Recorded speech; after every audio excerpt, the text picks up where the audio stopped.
Hello friends, this is Sumati Sridhar welcoming you all to yet another video from Culture Katha on the occasion of Akshaya Tritiya.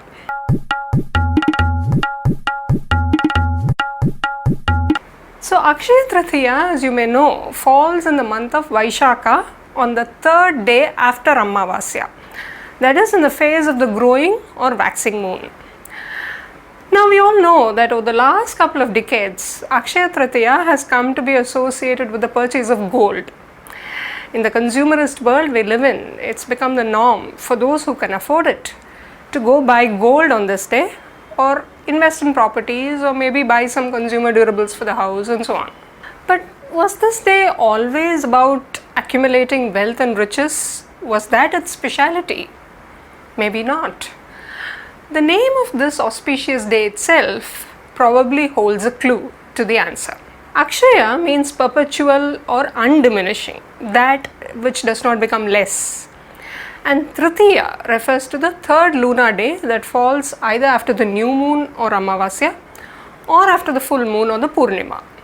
So there are two Tritiya Tithis in a month, and Tithi, as I've already explained to you in one of my previous videos, refers to a lunar day. But what significance does Tritiya Tithi have? Well, on Prathama Tithi, or the day that follows Amavasya, the moon is not visible to us. On Dvitiya Tithi, or the second day after Amavasya, the moon is visible as a slender sliver for a very short time in the sky, making it difficult to spot it. The Tritiya Tithi, or the third day after Amavasya, is when the moon can be spotted easily and it remains visible in the sky for a fairly long period of time. So it's really on the Tritiya Tithi that the moon starts to display its steady phase of growth. From this day, one can see the moon grow and grow till the Purnima Tithi, or the day of the full moon. The growing moon phase was always considered auspicious, which explains why our festivals, most of them, fall in the Shukla Paksha phase, or the phase of the growing moon, and very rarely in the Krishna Paksha, or the phase of the waning moon. Tritiya Tithi is thus believed to have the ability to bestow strength and is hence referred to as Bala Prada, or the giver of strength. But Tritiya Tithi of the Shukla Paksha, or the growing moon phase, occurs once every month. So what makes Akshaya Tritiya special? For that, we need to look at other astrological aspects of this day. But before we get there, we need to understand the concept of the tropical zodiac. You may remember what I had shared on Nakshatra in my last video. Nakshatras are basically segments of star constellations that fall in the moon's orbit around the earth. The constellation through which the moon is seen to transit have been divided into 27 segments, each of which is denoted by a prominent star in that constellation. Similarly, the sun's orbit, as seen from the earth, is divided into 12 segments called the tropical zodiac, or the Rashis. The sun's transit through each of these 12 segments makes up for a month in the solar calendar. Each of these 12 Rashis is denoted by a name such as Mesha or Aries, Rishabha or Taurus, Mithuna or Gemini, Kataka or Cancer, and so on, in that order.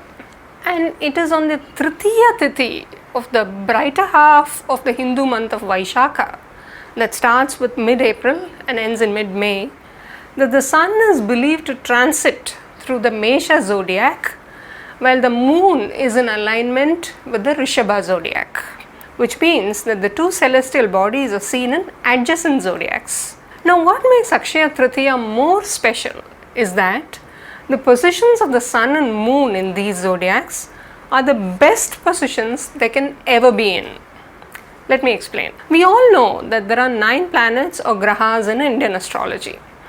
All these 9 planets or grahas are believed to have heightened powers when they are in a particular zodiac. The zodiac where a graha's powers are heightened is called its position of exaltation. The sun is exalted in the zodiac of Mesha or Aries, which marks the onset of summer, the period from which the sun's intensity is said to continuously increase. At the same time, the moon is also exalted in the zodiac of the Rishabha or Taurus.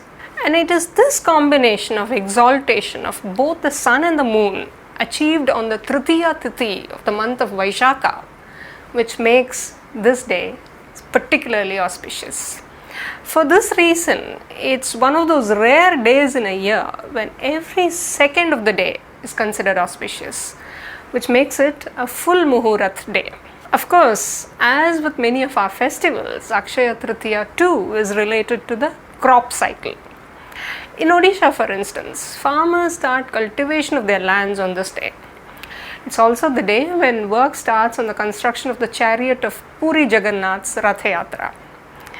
In some other regions, this day is considered appropriate to donate money and give away charity. Some people observe fasts on this day. Of course, it was also considered a good day to start new ventures and buy valuables. And it is this last aspect that the gold vendors in our country have capitalized well and made a fortune for themselves. But for the astronomers and astrologers of ancient India, this day was considered an astrologically significant event when the first signs of the growing visible moon of Vaishakha was seen in Taurus, the zodiac of its exaltation, along with an exalted sun in Aries. And this is what made Akshaya Tritiya special for them. Friends, hope you enjoyed watching this video. If you did, please do like and share with your friends and family. Also, please do remember to subscribe to the channel if you have not done so already. The content of this video is also available on my blog at culturekatha.com, the link for which I provided in the description box below. In case you want to go check that out, please do so. And do look out for my next video on the history of soothsaying and fortune telling in ancient India. Till then, tata, bye bye, take care.